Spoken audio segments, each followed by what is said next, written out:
We are travelling to Paris for the Exhibition. Now we are there. That was a journey, a flight without magic. We flew on the wings of steam over the sea and across the land.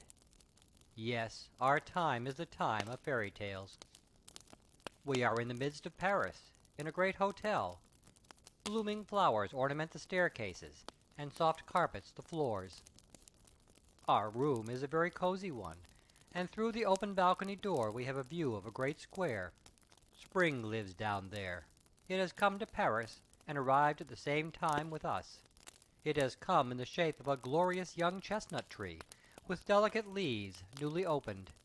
How the tree gleams, dressed in its spring garb, before all the other trees in the place! One of these latter had been struck out of the list of living trees. It lies on the ground with roots exposed. On the place where it stood, the young chestnut tree is to be planted, and to flourish. It still stands, towering aloft, on the heavy wagon which has brought it this morning a distance of several miles to Paris. For years it had stood there, in the protection of a mighty oak tree, under which the old venerable clergyman had often sat, with children listening to his stories. The young chestnut tree had also listened to the stories, for the Dryad who lived in it was a child also. She remembered the time when the tree was so little that it only projected a short way above the grass and ferns around. These were as tall as they would ever be, but the tree grew every year, and enjoyed the air and the sunshine, and drank the dew and the rain. Several times it was also, as it must be, well shaken by the wind and the rain, for that is part of education. The Dryad rejoiced in her life, and rejoiced in the sunshine, and the singing of the birds. But she was most rejoiced at human voices. She understood the language of men as well as she understood that of animals. Butterflies, cockchafers, dragonflies, everything that could fly came to pay a visit. They could all talk. They told of the village, of the vineyard, of the forest, of the old castle with its parks and canals and ponds. Down in the water dwelt also living things, which, in their way, could fly under the water from one place to another, beings with knowledge and delineation. They said nothing at all, they were so clever. And the swallow, who had dived, told about the pretty little goldfish, of the thick turbot, the fat brill, and the old carp. The swallow could describe all that very well, but "Self is the man," she said. "One ought to see these things oneself." But how was the Dryad ever to see such things? She was obliged to be satisfied with being able to look over the pretty country, and see the busy industry of men. It was glorious, but most glorious of all when the old clergyman sat under the oak tree and talked of France, and of the great deeds of her sons and daughters, whose names will be mentioned with admiration through all time. Then the Dryad heard of the shepherd girl, Joan of Arc, and of Charlotte Corday.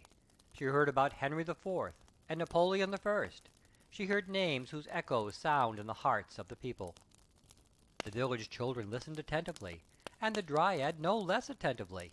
She became a school-child with the rest. In the clouds that went sailing by she saw, picture by picture, everything that she heard talked about. The cloudy sky was her picture-book. She felt so happy in beautiful France, the fruitful land of genius, with the crater of freedom. But in her heart the sting remained that the bird, that every animal that could fly, was much better off than she. Even the fly could look about more in the world, far beyond the Dryad's horizon. France was so great and so glorious, but she could only look across a little piece of it. The land stretched out, world wide, with vineyards, forests, and great cities. Of all of these, Paris was the most splendid and the mightiest. The birds could get there, but she never. Among the village children was a little, ragged, poor girl, but a pretty one to look at. She was always laughing or singing, and twining red flowers in her black hair. "Don't go to Paris," the old clergyman warned her. "Poor child, if you go there, it will be your ruin." But she went for all that. The Dryad often thought of her, for she had the same wish, and felt the same longing for the great city. The Dryad's tree was bearing its first chestnut blossoms. The birds were twittering round them in the most beautiful sunshine. Then a stately carriage came rolling along that way, and in it sat a grand lady driving the spirited light-footed horses. On the back seat a little smart groom balanced himself. The Dryad knew the lady, and the old clergyman knew her also. He shook his head gravely when he saw her, and said, "So you went there after all, and it was to your ruin, poor Mary." "That one poor?" thought the Dryad. "No, she wears a dress fit for a countess." She had become one in the city of magic changes. "Oh, if I were only there amid all the splendor and pomp! They shine up into the very clouds at night. When I look up I can tell in what direction the town lies." Toward that direction the Dryad looked every evening.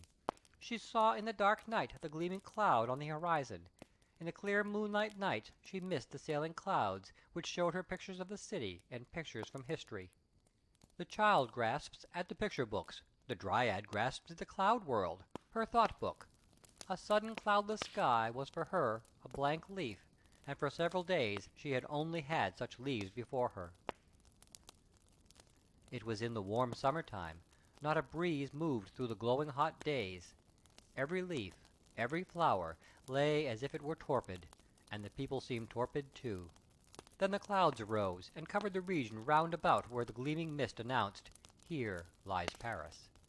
The clouds piled themselves up like a chain of mountains, hurried on through the air, and spread themselves abroad over the whole landscape, as far as the Dryad's eye could reach. Like enormous blue-black blocks of rock, the clouds lay piled over one another. Gleams of lightning shot forth from them. "These are also the servants of the Lord God," the old clergyman had said. And there came a bluish, dazzling flash of lightning, a lighting up as if of the sun itself, which could burst blocks of rock asunder. The lightning struck and split to the roots the old venerable oak. The crown fell asunder. It seemed as if the tree were stretching forth its arms to clasp the messengers of the light. No bronze cannon can sound over the land at the birth of a royal child as the thunder sounded at the death of the old oak. The rain streamed down. A refreshing wind was blowing. The storm had gone by, and there was quite a holiday glow on all things. The old clergyman spoke a few words for honorable remembrance, and a painter made a drawing as a lasting record of the tree. "Everything passes away," said the Dryad, "passes away like a cloud, and never comes back." The old clergyman, too, did not come back. The green roof of his school was gone, and his teaching chair had vanished. The children did not come, but autumn came, and winter came, and then spring also. In all this change of seasons, the Dryad looked toward the region where, at night, Paris gleamed with its bright mist far on the horizon. Forth from the town rushed engine after engine, train after train, whistling and screaming at all hours in the day. In the evening, toward midnight, at daybreak, and all the day through, came the trains. Out of each one, and into each one, streamed people from the country of every king. A new wonder of the world had summoned them to Paris. In what form did this wonder exhibit itself? "A splendid blossom of art and industry," said one, "has unfolded itself in the Champ de Mars, a gigantic sunflower from whose petals one can learn geography and statistics, and can become as wise as a Lord Mayor, and raise one's self to the level of art and poetry, and study the greatness and power of the various lands."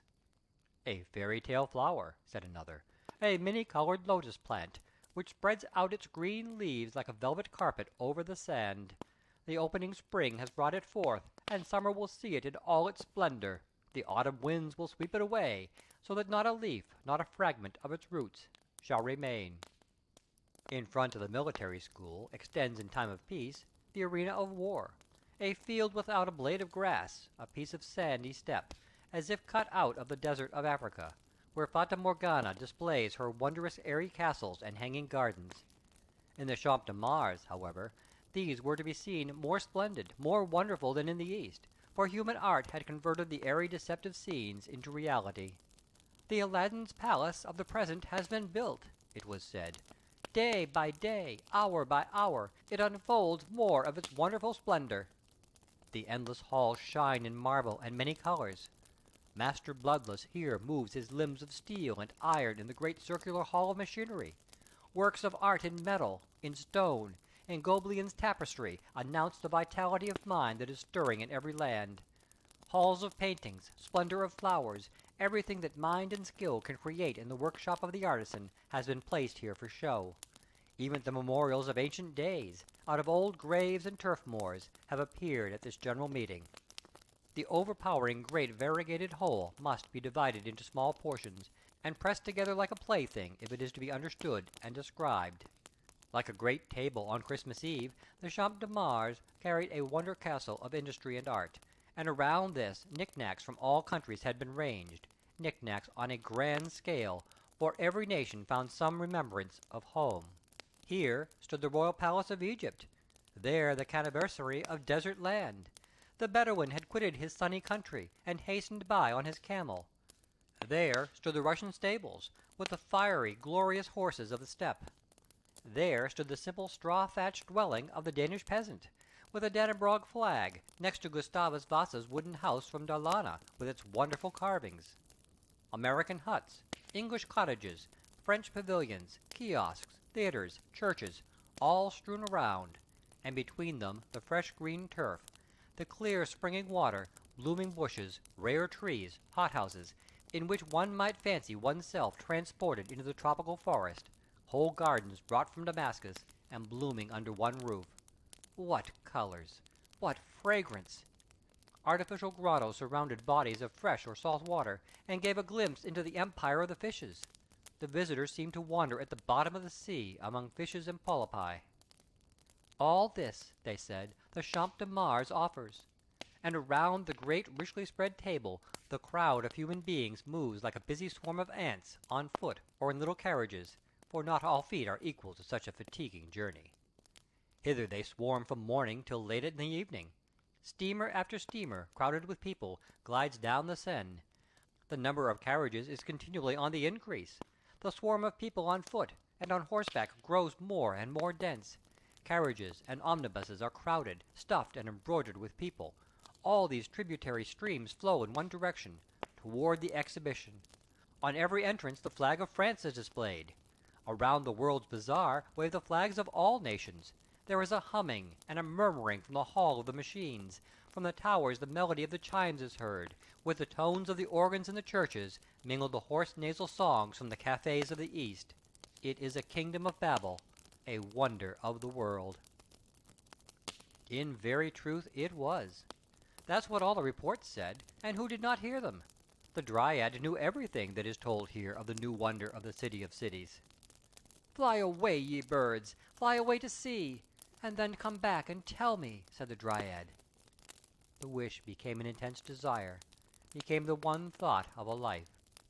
Then, in the quiet, silent night, while the full moon was shining, the Dryad saw a spark fly out of the moon's disk and fall like a shooting star. And before the tree, whose leaves waved to and fro as if they were stirred by a tempest, stood a noble, mighty, and grand figure. In tones that were at once rich and strong, like the trumpet of the Last Judgment bidding farewell to life and summoning to great account, it said, "Thou shalt go to the city of magic. Thou shalt take root there, and enjoy the mighty rushing breezes, the air and the sunshine there. But the time of thy life shall then be shortened. The line of years that awaited thee here amid the free nature shall shrink to but a small tale. Poor Dryad, it shall be thy destruction. Thy yearning and longing will increase, thy desire will grow more stormy, the tree itself will be as a prison to thee. Thou wilt quit thy cell and give up thy nature to fly out and mingle among men. Then the years that would have belonged to thee will be contracted to half the span of the ephemeral fly, that lives but a day, one night, and thy life taper shall be blown out. The leaves of the tree will wither and be blown away, to become green never again." Thus the words sounded, and the light vanished away, but not the longing of the Dryad. She trembled in the wild fever of expectation. "I shall go there!" she cried rejoicingly. "Life is beginning, and swells like a cloud. Nobody knows whither it is hastening." When the grey dawn arose, and the moon turned pale, and the clouds were tinted red, the wished-for hour struck. The words of promise were fulfilled. People appeared with spades and poles.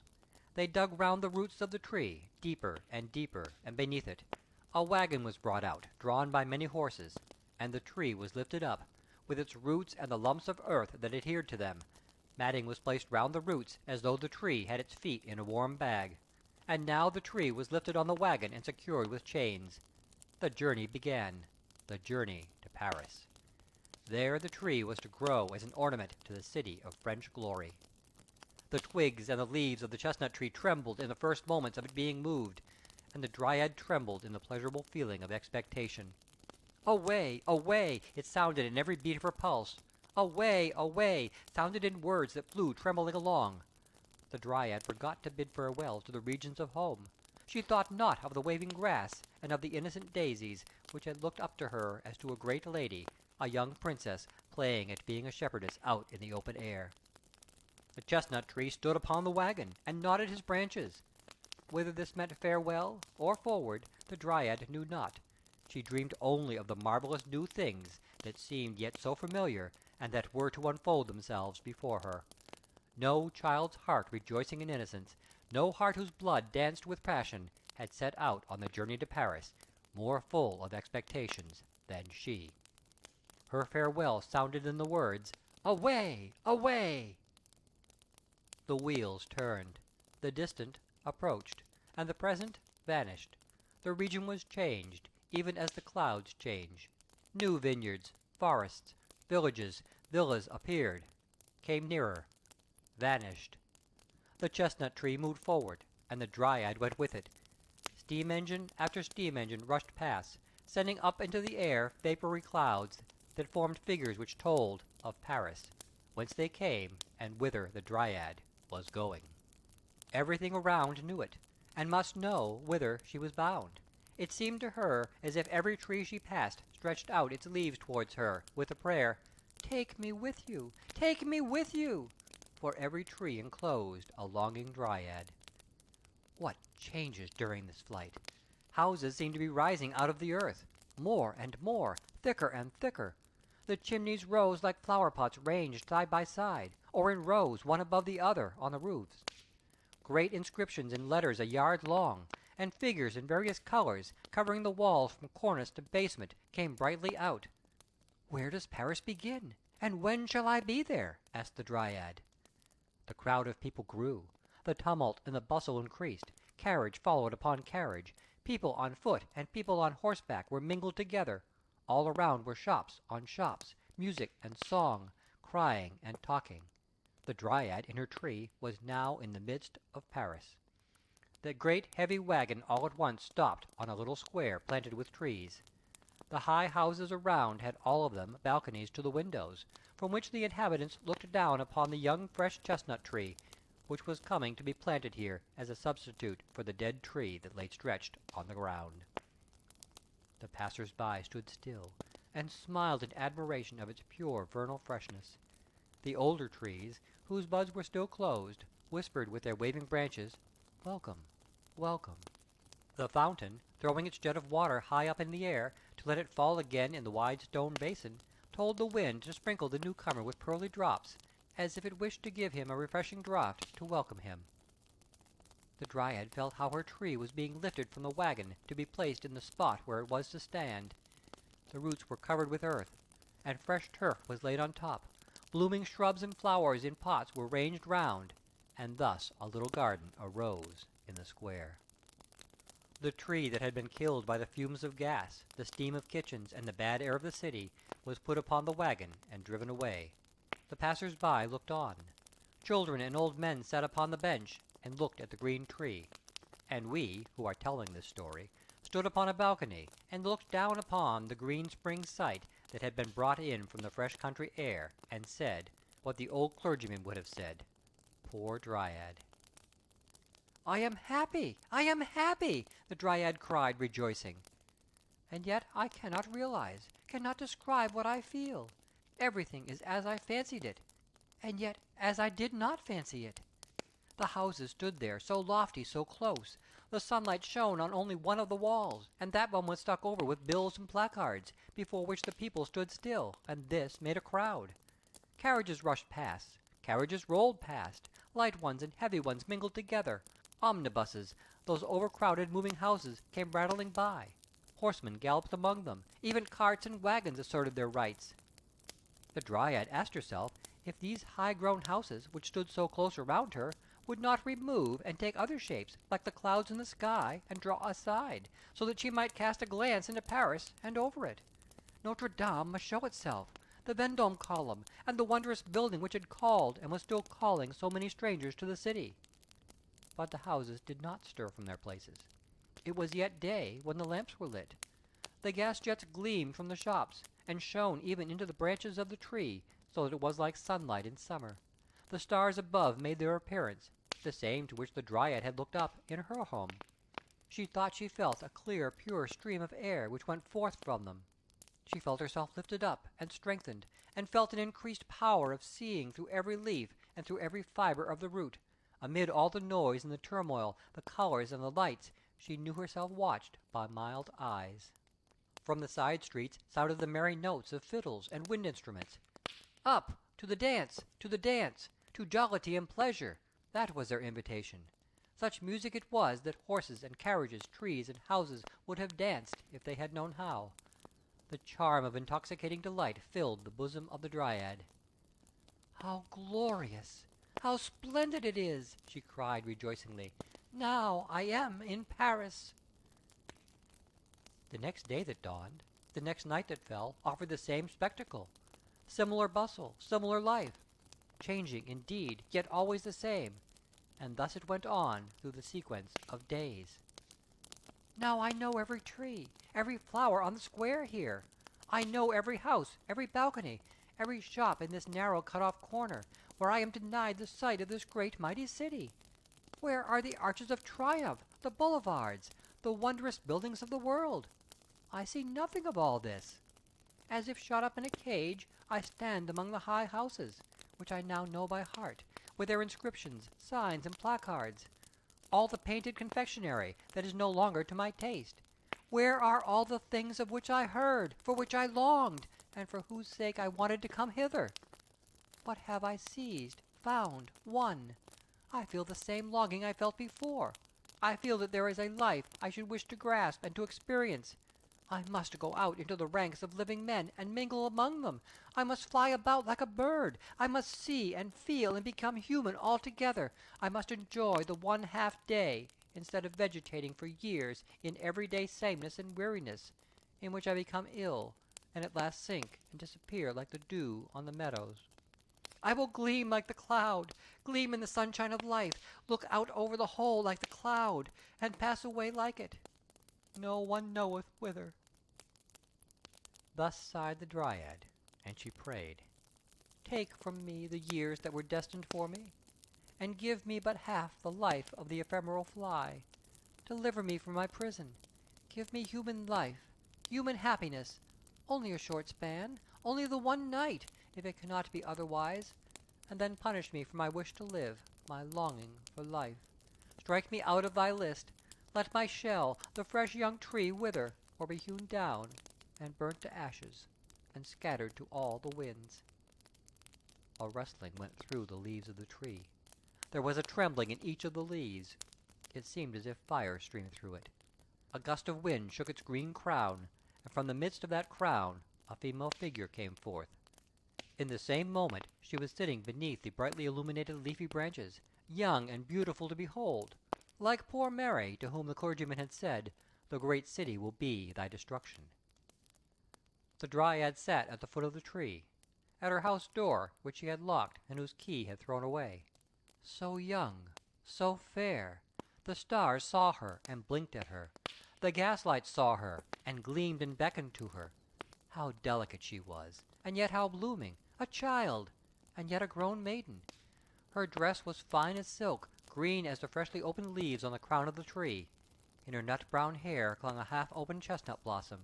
She looked like the goddess of spring. For one short minute she sat motionless. Then she sprang up, and light as a gazelle, she hurried away. She ran and sprang like the reflection from the mirror that, carried by the sunshine, is cast, now here, now there.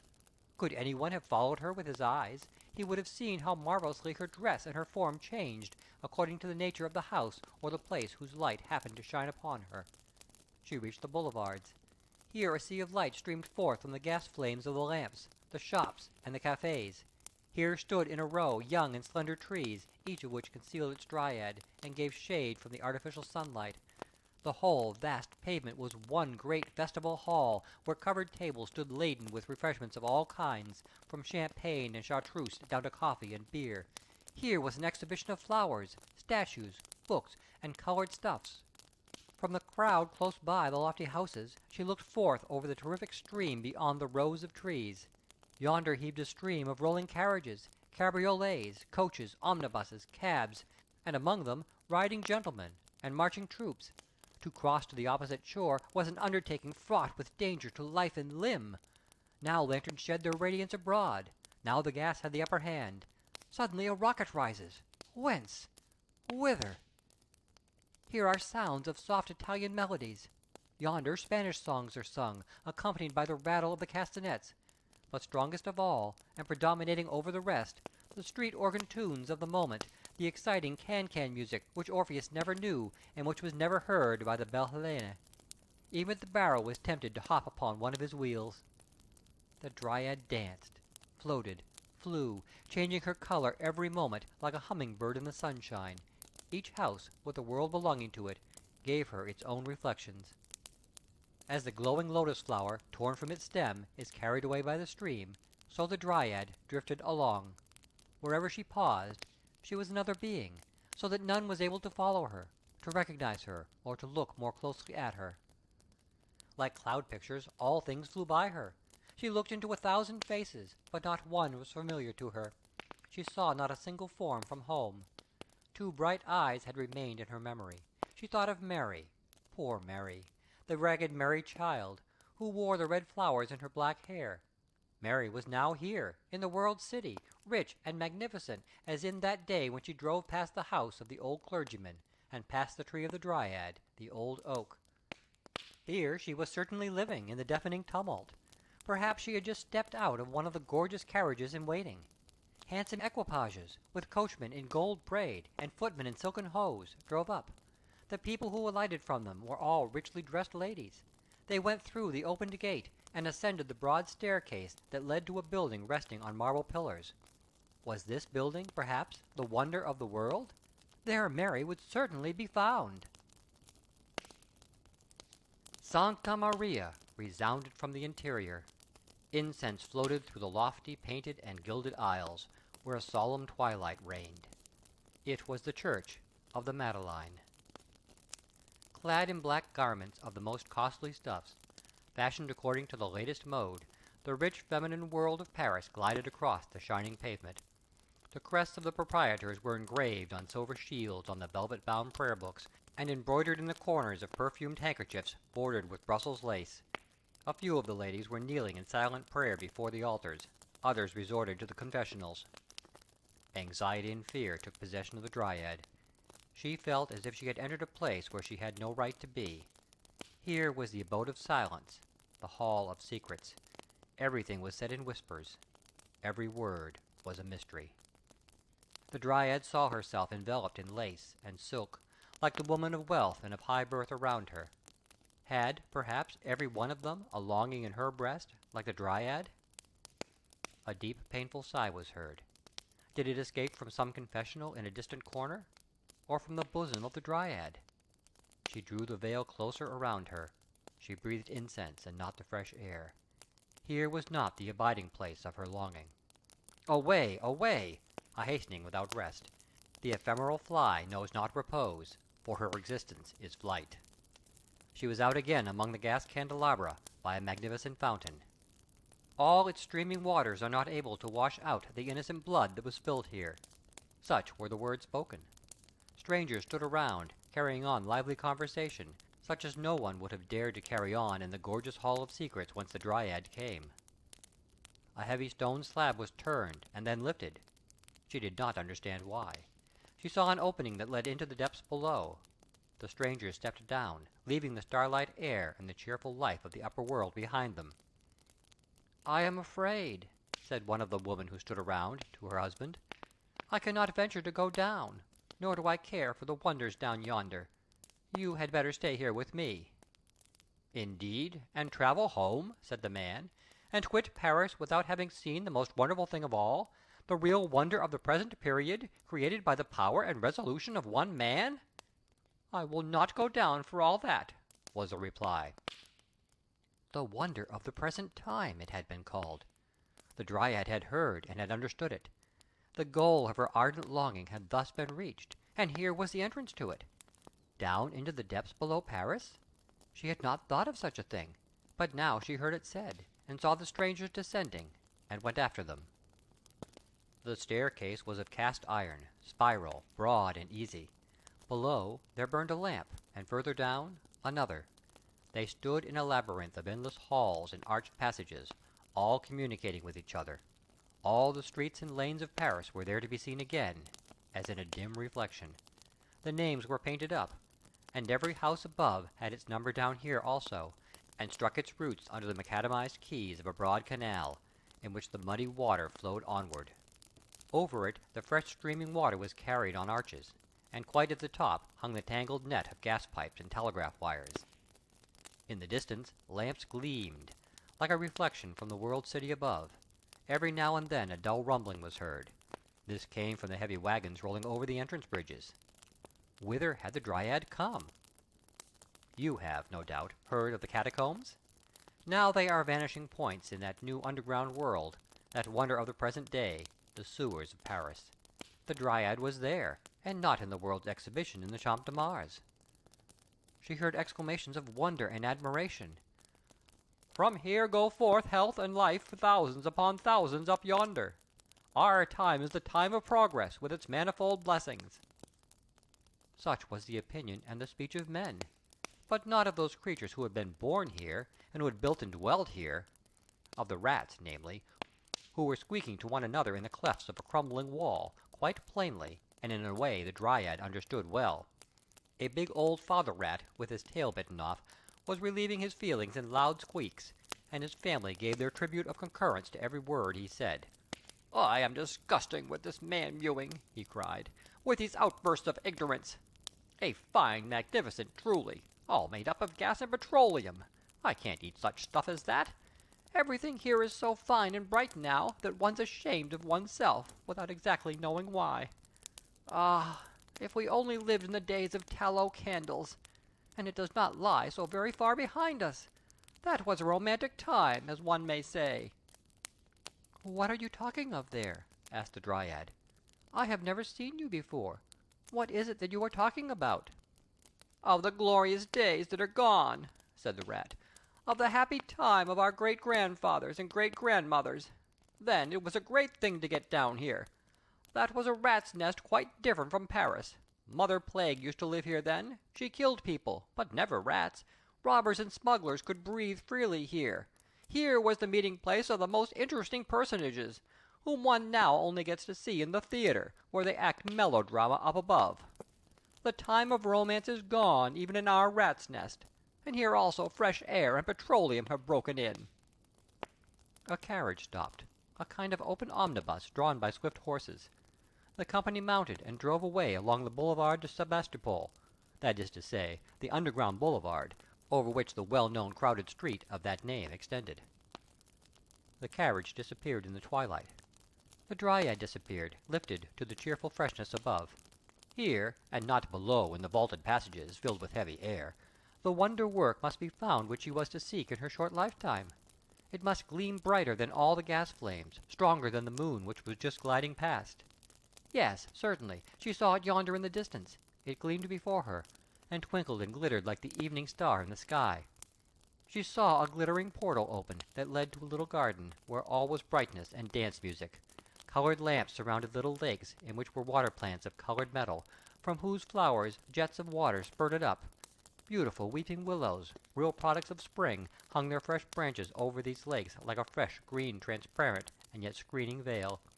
In the bushes burnt an open fire, throwing a red twilight over the quiet huts of branches, into which the sounds of music penetrated, an ear-tickling, intoxicating music that sent the blood coursing through the veins. beautiful girls in festive attire, with pleasant smiles on their lips and the light spirit of youth in their hearts. Marys, with roses in their hair, but without carriage and postillion, flitted to and fro in the wild dance. Where were the heads? Where the feet? As if stung by tarantulas, they sprang, laughed, rejoiced, as if in their ecstasies they were going to embrace all the world. The Dryad felt herself torn with them into the whirl of the dance. Round her delicate foot clung the silken boot, chestnut brown in color, like the ribbon that floated from her hair down upon her bare shoulders. The green silk dress waved in large folds, but did not entirely hide the pretty foot and ankle. Had she come to the enchanted garden of Armida? What was the name of the place? The name glittered in gas jets over the entrance. It was Mabille. The soaring upwards of rockets, the splashing of fountains, and the popping of champagne corks accompanied the wild, bacchanic dance. Over the whole glided the moon through the air, clear, but with a somewhat crooked face. A wild joviality seemed to rush through the Dryad, as though she were intoxicated with opium. Her eyes spoke, her lips spoke, but the sound of violins and of flutes drowned the sound of her voice. Her partner whispered words to her that she did not understand. Nor do we understand them. He stretched out his arms to draw her to him, but he embraced only the empty air. The Dryad had been carried away, like a rose-leaf on the wind. Before her she saw a flame in the air, a flashing light high up on a tower. The beacon light shone from the goal of her longing, shone from the red lighthouse tower of the Fata Morgana of the Champ de Mars. Thither she was carried by the wind. She circled round the tower. The workmen thought it was a butterfly that had come too early, and that now sank down dying. The moon shone bright. Gas lamps spread light around, through the halls, over the all-world buildings scattered about, over the rose hills and the rocks produced by human ingenuity, from which waterfalls, driven by the power of Master Bloodless, fell down. The caverns of the sea, the depths of the lakes, the kingdom of the fishes were opened here. Men walked as in the depths of the deep pond, and held converse with the sea in the diving bell of glass. The water pressed against the strong glass walls above and on every side. The polypi, eel-like living creatures, had fastened themselves to the bottom, and stretched out arms, fathoms long, for prey.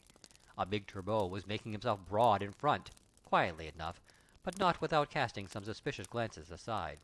A crab clambered over him, looking like a gigantic spider, while the shrimp wandered about in restless haste, like the butterflies and moths of the sea. In the fresh water grew water lilies, nymphea, and reeds. The goldfishes stood up below in rank and file, all turning their heads one way, that the streaming water might flow into their mouths. Fat carps stared at the glass wall with stupid eyes. They knew that they were here to be exhibited, and that they had made the somewhat toilsome journey hither in tubs filled with water. And they thought with dismay of the land sickness from which they had suffered so cruelly on the railway. They had come to see the exhibition, and now contemplated it from their fresh or salt water position. They looked attentively at the crowds of people who passed by them early and late. All the nations in the world, they thought, had made an exhibition of their inhabitants, for the edification of the soles and haddocks, pike and carp, that they might give their opinions upon the different kinds. "Those are scaly animals," said a little slimy whiting. "They put on different scales 2 or 3 times a day, and they emit sounds which they call speaking. We don't put on scales, and we make ourselves understood in an easier way, simply by twitching the corners of our mouths and staring with our eyes. We have a great many advantages over mankind." "But they have learned swimming of us," remarked a well-educated codling. "You must know I come from the great sea outside. In the hot time of the year the people yonder go into the water.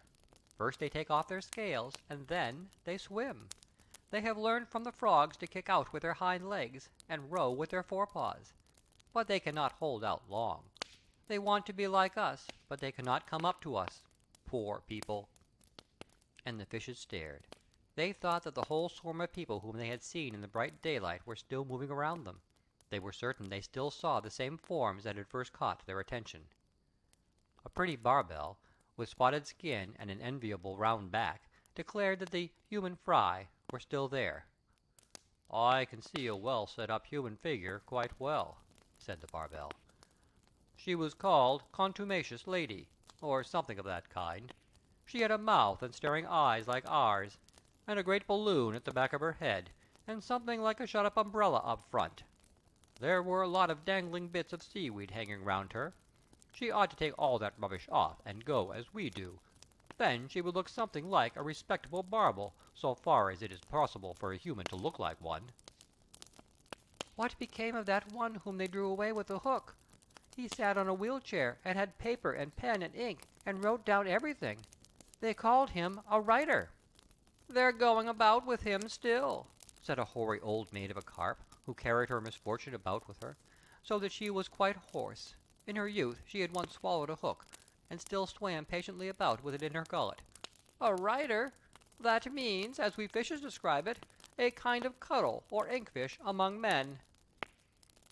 Thus the fishes gossiped in their own way. But in the artificial water grotto the laborers were busy, who were obliged to take advantage of the hours of night to get their work done by daybreak. They accompanied with blows of their hammers and with songs the parting words of the vanishing Dryad.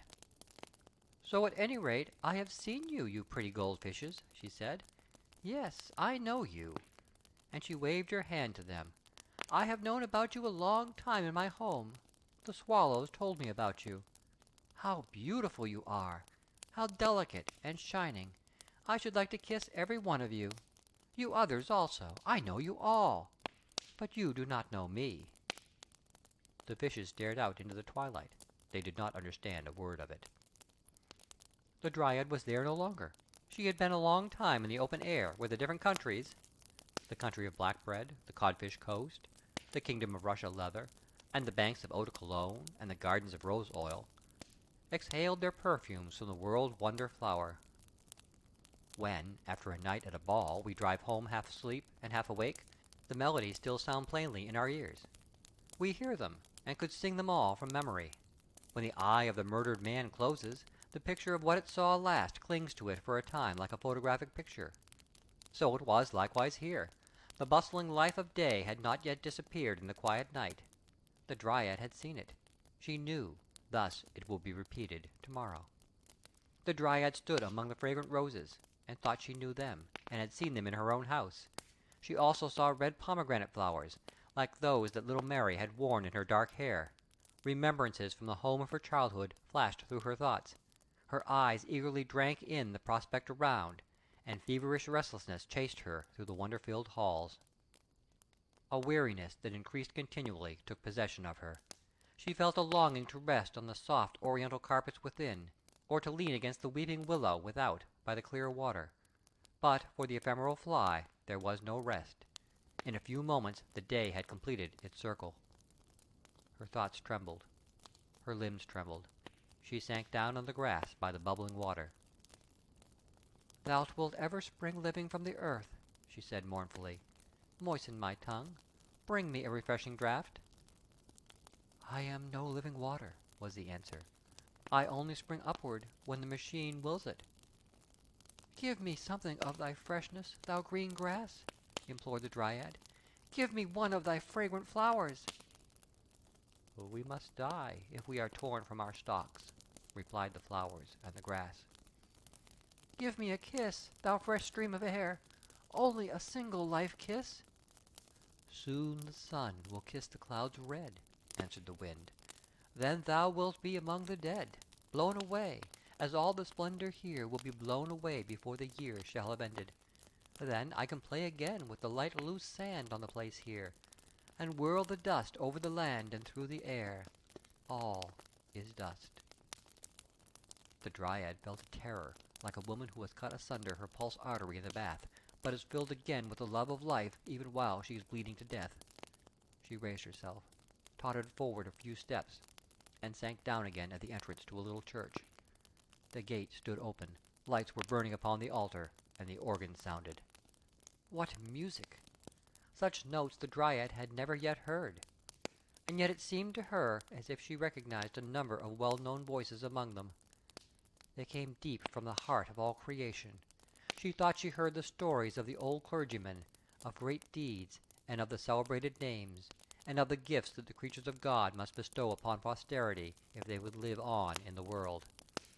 The tones of the organ swelled, and in their song there sounded these words: "Thy wish and thy longing have torn thee, with thy roots, from the place which God appointed for thee.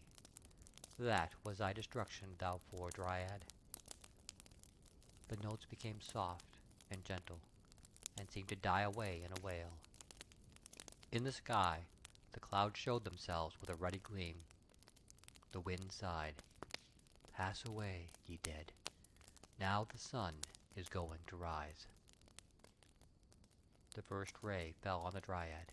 Her form was irradiated in changing colors, like the soap bubble when it is bursting and becomes a drop of water, like a tear that falls and passes away like a vapor. Poor Dryad! Only a dewdrop, only a tear, poured upon the earth, and vanished away.